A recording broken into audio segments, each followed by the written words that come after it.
The Betty and Barney Hill abduction, the Travis Walton incident, and the Brooklyn Bridge abduction, a deep dive into alien encounters. 1. The Betty and Barney Hill abduction. 1961. Betty and Barney Hill were an interracial couple living in Portsmouth, New Hampshire, during a time when such relationships faced significant societal challenges. Betty was a highly intelligent and independent woman who worked as a social worker for the state of New Hampshire. She was known for her strong-willed nature and curiosity about the unknown. Barney, a military veteran and postal worker, was deeply involved in civil rights activism. He was known for his level-headed and pragmatic approach to life. The couple were active members of their community and had a deep bond despite the racial prejudices they often encountered. Their involvement in social justice made them respected figures, but also subjected them to stress and discrimination, which some skeptics later argued could have played a role in their experience. As they drove through the White Mountains, they noticed a bright light in the sky that seemed to follow them. Barney initially believed it was an aircraft, but as the light descended, he saw what he described as a pancake-shaped craft with beings inside. Terrified, the couple sped away, but soon experienced an unexplained lapse in time. When they arrived home, they realized they had lost 2 hours of memory. Their clothes were in disarray, Betty's dress was torn, and there were strange shiny circles on their car. Betty also had vivid dreams in which she recalled being taken aboard a craft and undergoing a medical examination. During hypnosis, Betty described the aliens as about 5 feet tall, with disproportionately large heads, and dressed in blue uniforms. She recalled a leader-like figure communicating with her, showing her a star map that she later recreated. Barney's account corroborated many of her details, including descriptions of their large, wraparound eyes and the sensation of being medically examined. His experience of having a device placed over his genitals to extract sperm contributed to the theory that the aliens were conducting reproductive experiments.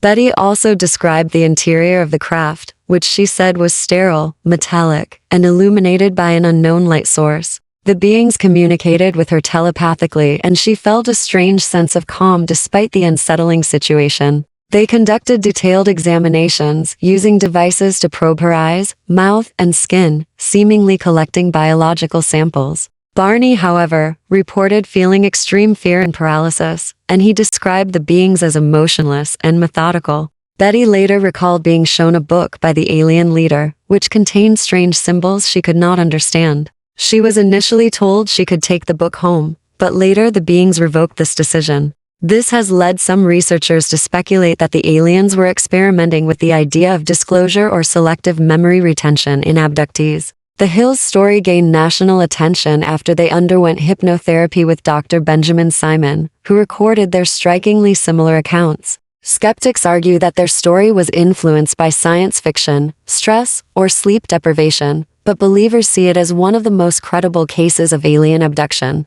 Some theorists propose that the aliens were conducting genetic research on humans, possibly related to hybridization experiments. Others believe the abduction was a psychological manifestation of the racial tensions and anxieties the Hills faced. Betty remained interested in UFOs until her death in 2004, while Barney passed away in 1969. The case was heavily documented and remains one of the earliest recorded cases of alien abduction. 2. The Travis Walton incident. 1975. Travis Walton was born and raised in Snowflake, Arizona, a rural town with a strong logging industry. He was known as a hardworking and adventurous man who took pride in his job as a logger. Walton was also known to be an honest and reserved individual, which added credibility to his claims. He worked alongside a crew of 6 men under the leadership of Mike Rogers, his best friend. The crew had a reputation for being reliable and hardworking, and they had been hired to clear trees in the Apache Sitgreaves National Forest.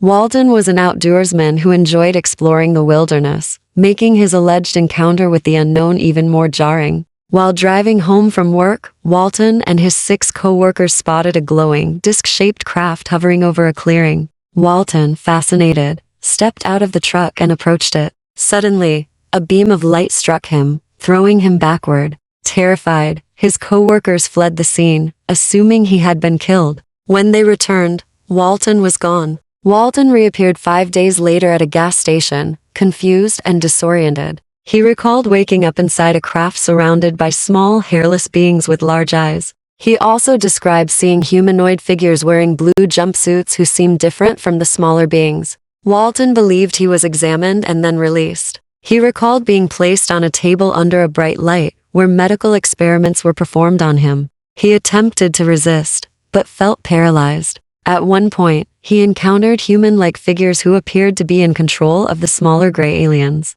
They did not communicate verbally, but seemed to have advanced technology and knowledge. Walton and his co-workers underwent polygraph tests, with most of them passing, adding credibility to their story. Walton wrote a book, The Walton Experience, which became the basis for the 1993 film Fire in the Sky. Additional investigations revealed discrepancies in the accounts of some witnesses, leading skeptics to believe the event may have been a hoax. Others, however, argue that Walton's detailed descriptions and the physiological effects he displayed upon his return suggest a real and traumatic encounter. 3. The Brooklyn Bridge abduction. 1989 Linda Napolitano claimed she was levitated from her Manhattan apartment in the early hours of November 30, 1989, by 3 gray aliens. She described floating out of her closed window and being taken aboard a hovering craft. She later recalled being placed on a metallic table, where the aliens performed medical procedures on her, including inserting strange instruments into her nasal cavity and abdomen.